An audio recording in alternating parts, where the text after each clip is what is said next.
বরিশালের আগুইলছড়ায় 2024-2025 অর্থ বছরে দেশীয় প্রজাতির পোনা মাছ সংরক্ষণ ও উন্নয়ন অবমুক্ত প্রকল্প 2024-2025 বিশেষ প্রতিনিধি আকাশ মাহমুদের তথ্যচিত্রে বিস্তারিত।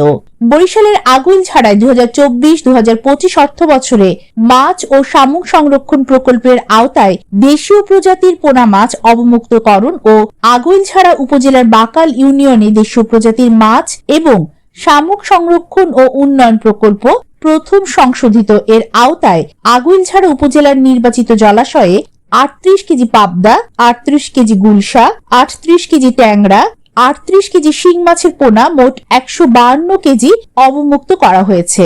উপস্থিত ছিলেন সহকারী কমিশনার ভূমি, উপজেলা প্রাণী সম্পদ কর্মকর্তা, উপজেলা কৃষি কর্মকর্তা, সাংবাদিক বৃন্দ, সুফল ভোগী বৃন্দ এবং সিনিয়র উপজেলা মৎস্য কর্মকর্তার কার্যালয়ের কর্মকর্তা ও কর্মচারী বৃন্দ।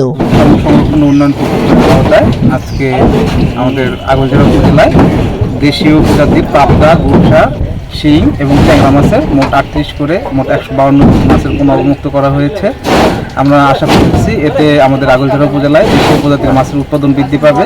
একই সাথে এই মাছগুলো প্রজনন করে আমাদের সামনের বছরে যে মাছের উৎপাদন তা বৃদ্ধিতেও একটা ইতিবাচক ভূমিকা পালন করবে। স্যারের নামটা? মানিক মল্লিক, সিনিয়র উপজেলা মৎস্য কর্মকর্তা, আগুইলছড়া বরিশাল।